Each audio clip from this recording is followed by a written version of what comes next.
Welcome back to What They Hide, Hidden Crimes in Plain Sight. Before we get into today's episode, just a quick note. The podcast has recently moved over to a new hosting platform, but you don't need to do anything. Everything will carry on as normal.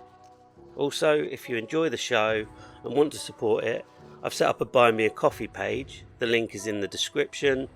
It's completely optional, but it really helps support the time and research that goes into each episode. You can find me on all the socials at What They Hide Pod, and if you ever want to get in touch directly, you can email the show at whattheyhidepod@gmail.com.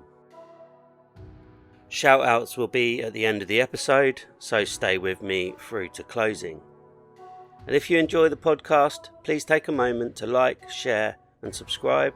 It really does help the show grow and helps these stories reach more people. Right, let's crack on with the show. This episode contains references to death, serious injury and the concealment of a body following a fatal collision. It also includes discussion of trauma, grief and the long-term impact of violent events. Listener discretion is strongly advised.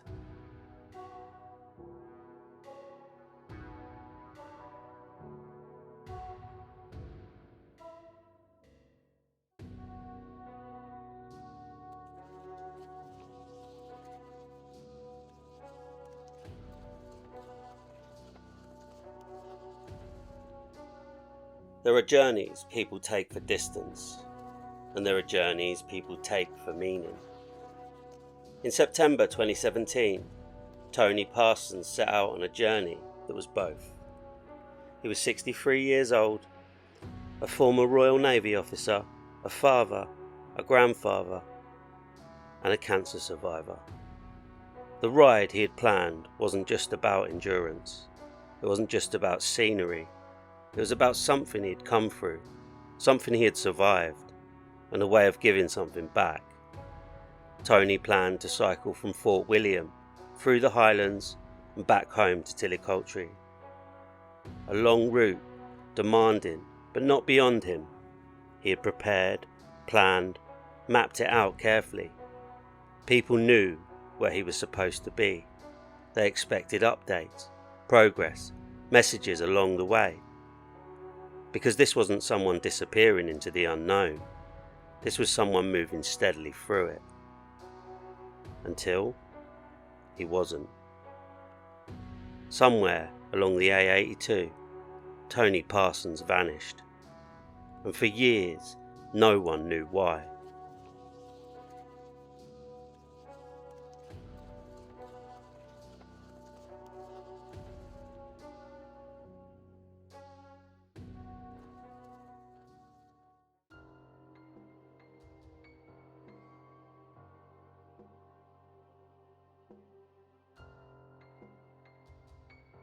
The A82 runs south of Fort William through some of the most recognisable landscape in Scotland. Through Glencoe, past long stretches of open road where the view feels endless and the distance between places is real. Cyclists use it regularly. Drivers pass through without stopping. But there are sections where, if something happens, there may be no one there to see it. No houses, no street lights, no immediate help, just road, land and silence. Tony Parsons was last seen cycling near Bridge of Orchy.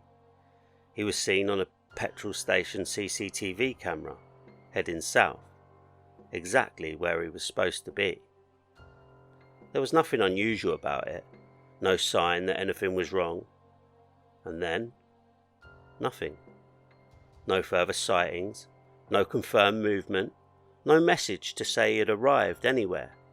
Just a final point on a road where everything stopped.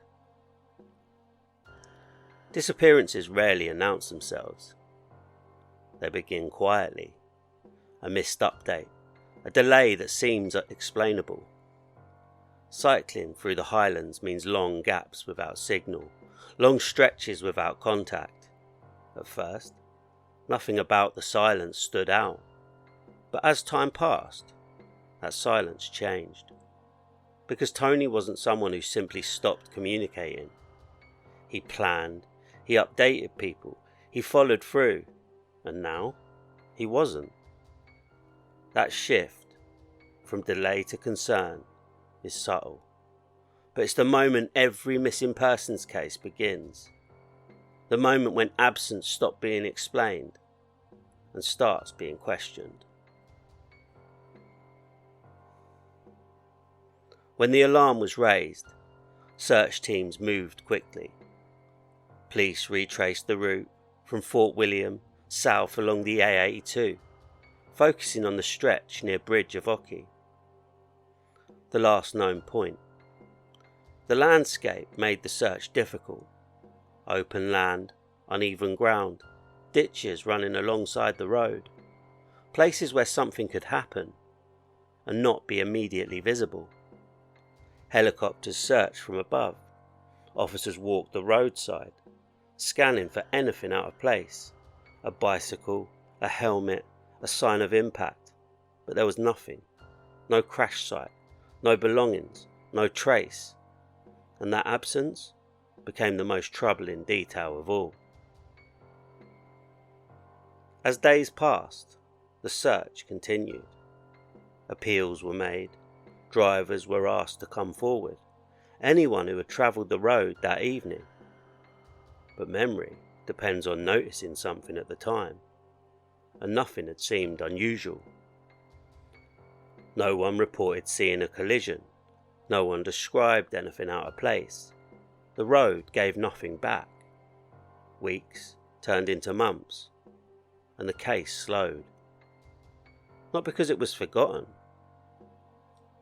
but because there was nowhere left to look, no evidence to follow, no direction to move in, just the same unanswered question: where was Tony Parsons?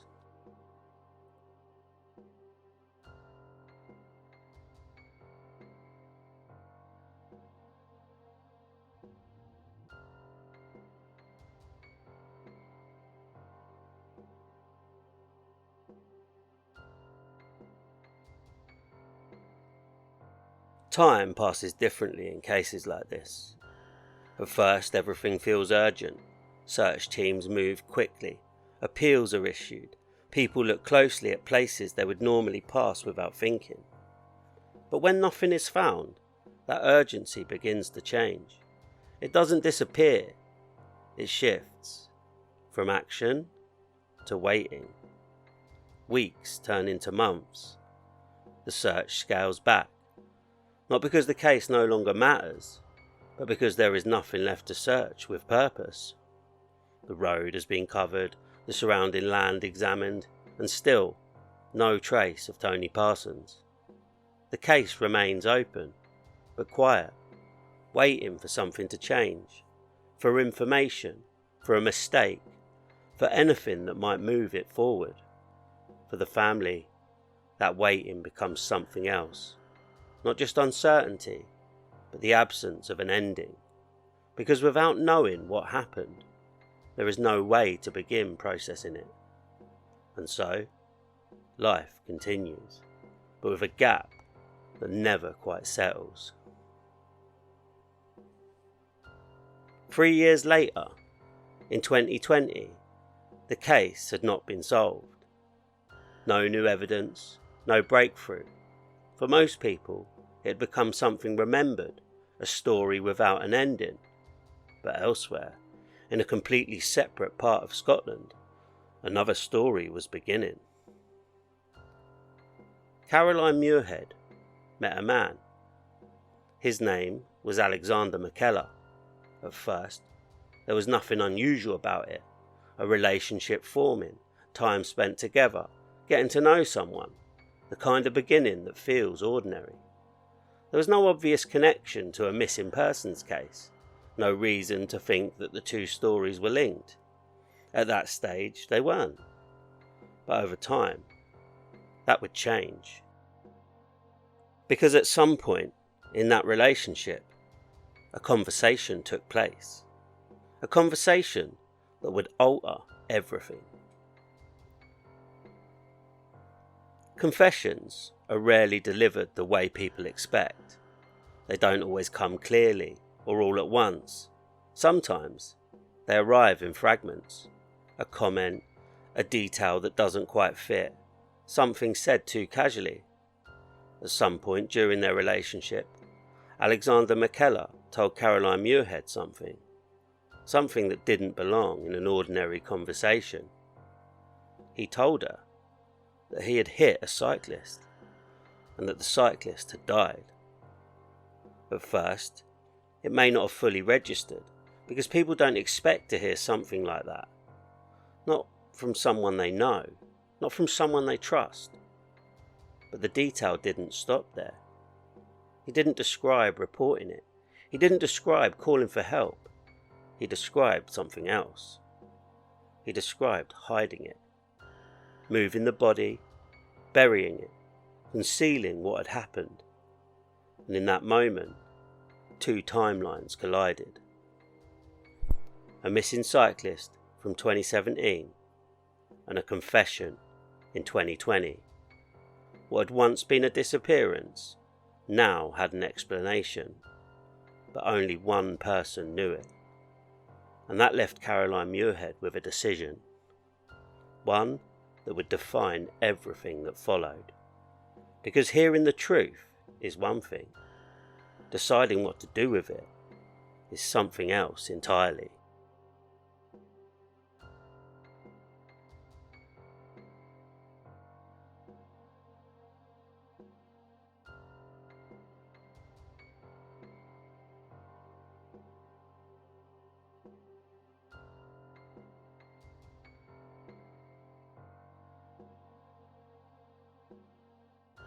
There is no clear script for a moment like that, no obvious path, because what you're hearing challenges everything you thought you knew about the person in front of you.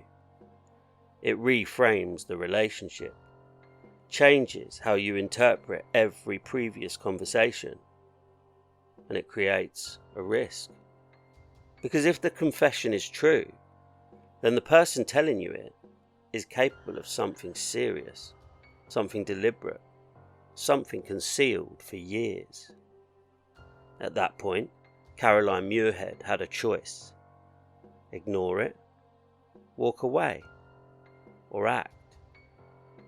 She chose to act, and that decision would reopen a case that had remained unsolved for years.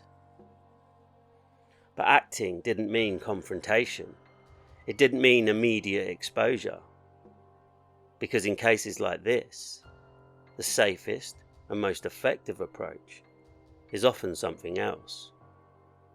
Quiet cooperation with the police. And from that point on, everything changed. Once a confession is heard, the situation changes, but doesn't become simpler. Because acting on that information carries risk, personal risk, emotional risk, and the risk of getting it wrong. After hearing what Alexander McKellar had told her, Caroline Muirhead went to the police. She passed on what she had been told: a cyclist, a collision, a body hidden, and the location. Or at least what she believed she understood of it. At that point, the case shifted immediately, from historical missing person to active investigation. But there was a problem. A confession alone isn't enough. It needs to be supported, verified, confirmed, and most importantly, it needs evidence. So instead of acting quickly, police acted carefully. They worked with Caroline, quietly, without alerting the man she was still in a relationship with. Because if he became aware, the opportunity to recover evidence could disappear. And so, the situation became something else entirely. A case that had been cold for years was now being rebuilt from the inside. Over time, more details emerged, through conversations, through trust that had already been established, and through careful listening. Alexander McKellar had not only described what happened, he had described where, not in exact coordinates, but in a way that could be recognised. A rural location, near the route where Tony Parsons had last been seen, somewhere off the road, somewhere hidden. And there was one detail that stood out. A marker. Something placed deliberately, something used to identify the burial site. A Red Bull can. It was small, ordinary, but specific. And details like that matter, because they turn a story into something that can be tested, something that can be found. And now, police had something they hadn't had before. A direction.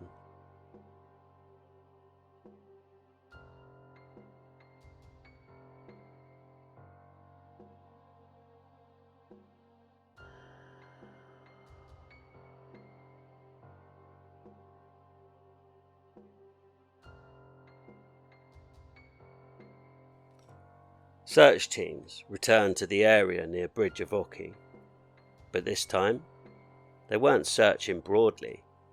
They were searching with purpose, guided by the information that had been passed to them, looking not for anything, but for something specific. A marker, a location that matched the description.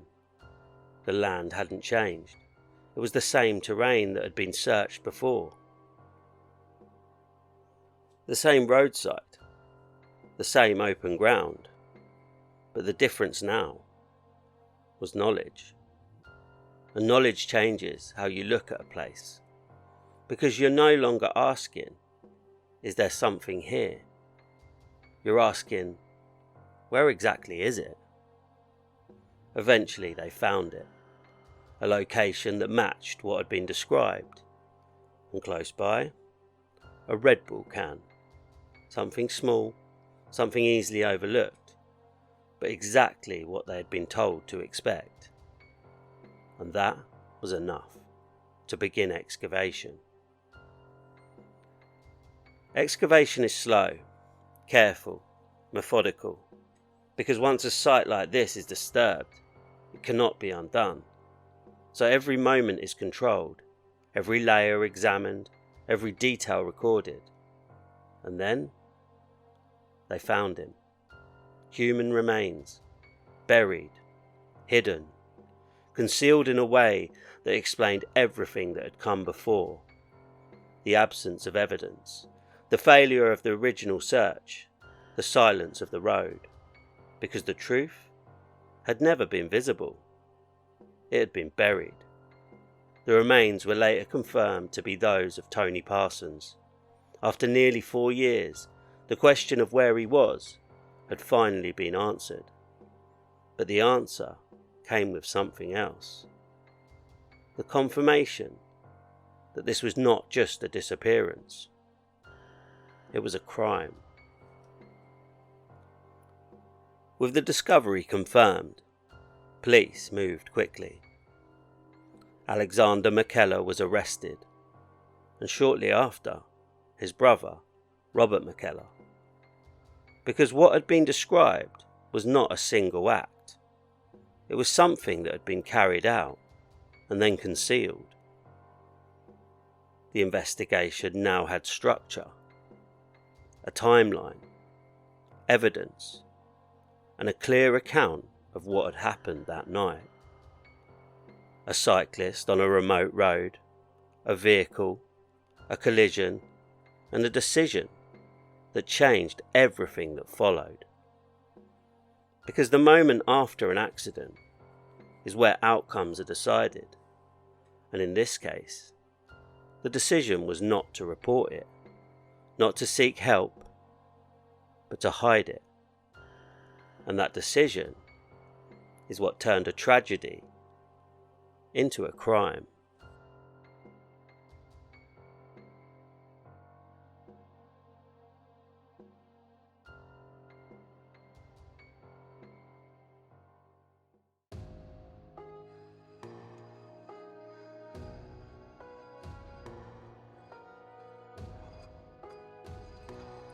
When the case reached court, the years of uncertainty were replaced with detail. A timeline was established. What had once been unknown was now described step by step. On the evening of the 29th of September 2017, Tony Parsons was cycling along the A82. At the same time, Alexander McKellar was driving. Somewhere along that road, the two met. The vehicle struck Tony. The impact was fatal. At that moment, it could have been reported. Emergency services could have been called. The incident could have been recorded as a tragic accident. But that isn't what happened. Instead, the body was removed, taken from the roadside, transported and buried in a remote location. His bicycle was disposed of, the scene was cleared, and the road was left with nothing to show for what had happened. In court, the role of Robert McKellar was also examined, because the concealment was not just carried out alone. It involved assistance, a continuation of the decision made that night to keep the truth hidden. And for nearly 4 years, it remained that way. In 2023, the court reached its decision. Alexander McKellar was convicted. He was sentenced to 12 years imprisonment. Robert McKellar was also convicted for his role in the concealment. He received a 5-year sentence. For the justice system, this marked the end of the case. A disappearance explained, a crime established, responsibility assigned. But endings in court are not the same as endings for those affected. Because answers, even when they finally come, arrive alongside everything that led up to them. The years of not knowing, the searching, the waiting, and the knowledge that truth had been there all along. Hidden, not lost, not beyond reach, but deliberately concealed. The journey Tony Parsons began had a purpose. It wasn't just a route across Scotland, it was something personal, a way of marking survival, of giving something back. He set out with a clear direction, a start point and an end point. And although he never reached home, that purpose remains part of how he is remembered. Because what happened on that road does not define the whole of his life. It is one moment, a final chapter, but not the only one. For the family, answers brought clarity, but not resolution. Because resolution suggests something complete, something finished. And loss like this does not end. It changes. It becomes part of everything that follows. Every milestone, every quiet moment, every absence that is noticed in ways others might not see. There is also something else that remains. A reminder that what happens after an event matters as much as the event itself. Because a collision can be an accident, but concealment is a choice. And that choice is what defined this case. Tony Parsons set out on a journey with purpose. He never reached the end of it, but the truth eventually did. And sometimes, that is the only ending a case can offer.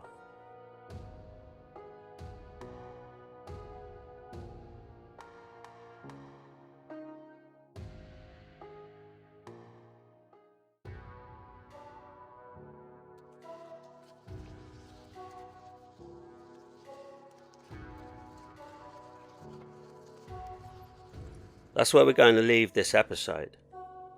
If you've listened through, thank you. These stories are difficult, but important to tell.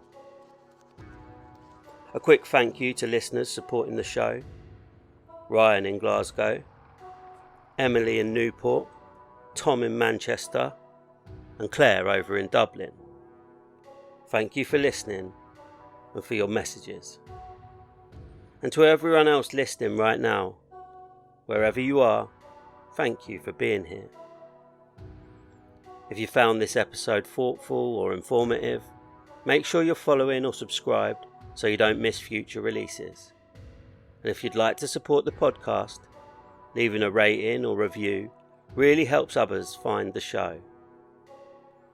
Next time, another case. But for now, this is where the story ends. Thank you for listening.